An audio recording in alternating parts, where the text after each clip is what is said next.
और अल्लाह के रसूल इस तारीफ पर फिर बैठते थे। सब कुछ था। अल्लाह के रसूल गरीब थे? नहीं। जो कहता है अल्लाह के नबी गरीब थे वो कभी कभी ज़्यादा ही गुलू कर जाता है। अच्छा, आप कितने जानवरों की कुर्बानी कर लेंगे? मुश्किल से 1 बकरा, 2 बकरा, बहुत हुआ 3, या बड़े जानवर में आप हिस्सा डाल लेते हैं। 3-4 जानवरों से बड़ा अमीर आदमी भी 2-3-4 जानवरों से ज़्यादा कुर्बानी नहीं कर पाता है। लेकिन अल्लाह के रसूल सल्लल्लाहु अलैहि वसल्लम ने 100 ऊँटों की कुर्बानी की। और अरब के अंदर एक ऊँट बड़ा महंगा माना जाता है जिसको सुर्ख ऊँट कहा जाता है। सुर्ख ऊँटों की कुर्बानी की 100। जब अल्लाह के नबी ज़िबा करने के लिए तैयार हो गए, नहर करने के लिए, तो 63 ऊँटों को अल्लाह के रसूल ने अपने हाथ से नहर किया। और उसके बाद में आपने खंजर नेज़ा दे दिया हज़रत अली को। बकिया ऊँट हैं तो मेरे, लेकिन आप नहर करिए। तो बकिया जो 37 ऊँट बचे थे वो हज़रत अली ने 100 सुर्ख ऊँटों की कुर्बानी की थी अल्लाह के रसूल ने। 100 ऊँटों की कुर्बानी करने वाला गरीब होगा? लेकिन 100 ऊँटों की कुर्बानी करने के बाद वो गोश्त आपका पता नहीं चला, सब गरीबों और मिस्कीनों में बट गया। दूसरे दिन भी अल्लाह के नबी सल्लल्लाहु अलैहि वसल्लम के पास उसमें से कुछ नहीं रह गया। इसको कहते हैं जिसके पास सब कुछ हो लेकिन उसने अपने ऊपर खर्च ना किया हो, लोगों पर लुटा दिया हो, गरीबों और मिस्कीनों पर लुटा दिया हो। खदीजा अरब की बड़ी रईस औरत थी। अल्लाह के रसूल से जब निकाह हुआ तो खदीजा की सारी दौलत के मालिक अल्लाह के नबी बन गए। खदीजा ने अपनी सारी दौलत अल्लाह के नबी पर निछावर कर दी। लीजिए, आप रसूल बन गए हैं, पैगंबर, मेरी दौलत आप दीन के काम में लगाइए। अरब की सबसे रईस औरत, और निकाह के बाद वो दौलत नबी के पास आ जाए। लेकिन ताज्जुब यह है, आज 18, 20, 22 साल का लड़का अभी दरी पे सो रहा है, चटाई पे सो रहा है, और 22 साल के बाद अगर उसकी शादी हो जाए तो फिर कहाँ सोता है? डबल बेड पर सोता है। क्यों? अब वो जो बिस्तर मिला है उसको ससुराल से, अब उस पे सो रहा है। स्टाइल बदल गई।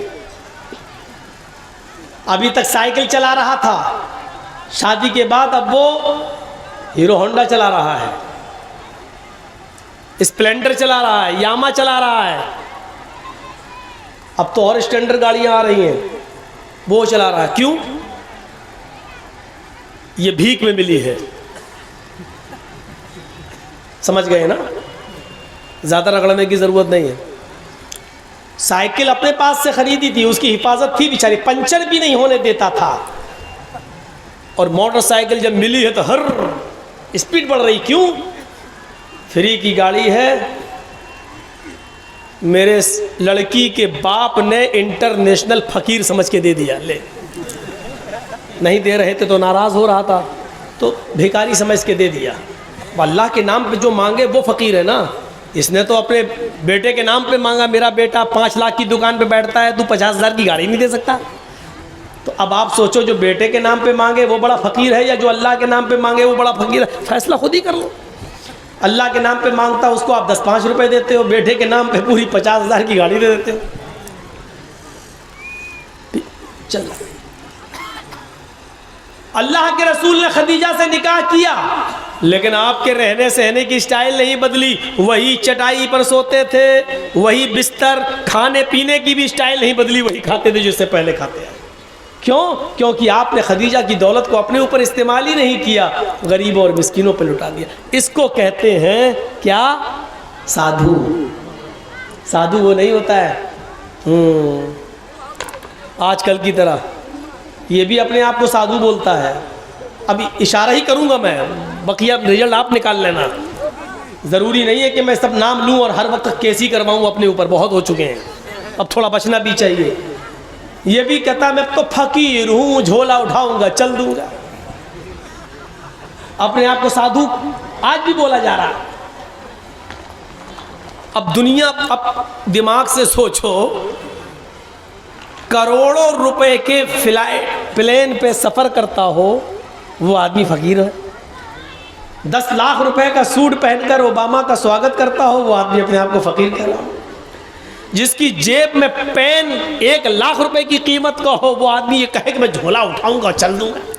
कैसा लग रहा है ये जुमला? फकीरी का मजाक उड़ा के रख दिया गया। साधु उसको कहते हैं कि जिसके पास मालो दौलत की कमी ना हो, लेकिन उसने अपने ऊपर खर्च ना किया हो, सब कुछ गरीब और मिस्किनों पे लुटा दिया हो। और इस तारीफ में मोहम्मद रसूलुल्लाह पूरे फिट उतर। तो कितनी चीजें हो गई?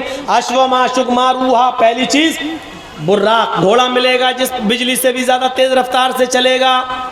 देवदत्त, जगतपति, देवदत्त अल्लाह देगा, जगतपति जो पूरी दुनिया के लिए रक्षक बनकर रहमत बनकर आएगा, यानी मोहम्मदुर रसूलुल्लाह को, रहमतुल लिल आलमीन को।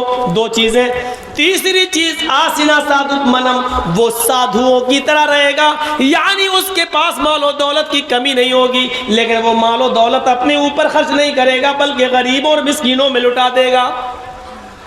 और चौथी चीज ष्टेश्वर्या गुणान्विता, आसिना साधुमनम षटेश्वर्या गुणान्विता, वो 8 खूबियों का मालिक होगा। ष्टेश्वर्या गुणान्विता, 8 खूबियों का वो मालिक होगा, उसके अंदर 8 खूबियां पाई जाएंगी। अब वो 8 खूबियां क्या हैं, इसको समझ लीजिए आप। इसको समझ लिया तो सब कुछ समझ लिया। महाभारत देखिए, 8 खूबियां उसके अंदर पाई जाएंगी। 8 खूबियों में पहली खूबी अल्पभाषी, दूसरी खूबी बहुभाषी, तीसरी खूबी ज्ञानी। ये 8 चीज़ें याद रखना, 4-4 करके। और फिर से कह रहा हूं मैं, इसको अपने दिमाग में रखिएगा। मैं किसी को भी खड़ा करके पूछ सकता हूं ये 8 चीज़ें क्या हैं, मेरा कोई भरोसा नहीं, मैं किसी को भी खड़ा करके पूछ सकता हूं। गौर से सुनिएगा।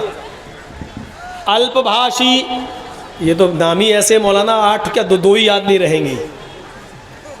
सुनिए, अल्पभाषी, दूसरी चीज बहुभाषिता, बहुभाषी, तीसरी चीज ज्ञानी, महाभारत में लिखा है। चौथी चीज श्रुतु ज्ञानी। 4 चीजें याद हो गई। अल्पभाषी 1, बहुभाषी 2, ज्ञानी 3, श्रुतु ज्ञानी 4। ये 4 एक तरफ रखिए। अब 5वीं चीज पे आइए, पराक्रमी। 6ठी चीज दानी। 7वीं चीज कृतज्ञ। और 8वीं चीज दयावान। यूपी के चीफ मिनिस्टर योगी को भी मालूम नहीं होंगी, राम भक्त हैं, लेकिन महाभारत की 8 चीज़ें उनको मालूम नहीं होंगी। और उनको क्या, इनको भी मालूम नहीं होंगी, फ़कीर साहब को। राम के नाम पे बस ज़िंदगी काटेंगे, लेकिन किताबों से कोई वास्ता नहीं। और अगर किताबें पढ़ लें अपनी, सच कहता हूँ, जो हिंदू धर्म को सच्चे दिल से अगर पढ़ ले, तो वो ऐसा हो नहीं सकता जैसे ये आज है। मैं दावे के साथ कह सकता हूँ। अब सुनिए एक एक का मतलब। पहली चीज क्या बताई थी मैंने? अल्पभाषी। 8 खूबियां उसके अंदर होंगी। पहली खूबी अल्पभाषी, कम बोलने वाला, बहुत कम बोलेंगे।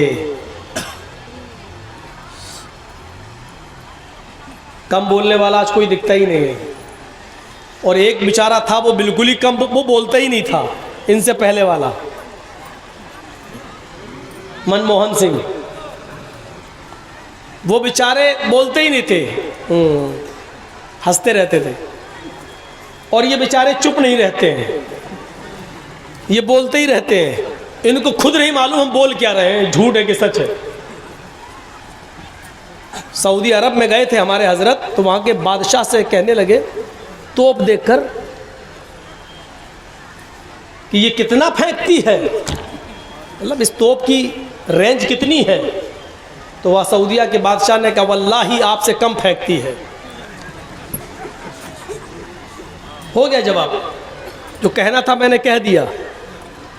इन्होंने पूछा कि ये तोप की रेंज क्या है, कितना फेंकती है ये? तो उन्होंने कहा वल्लाह आपसे कम फेंकती है। समझ गए ना?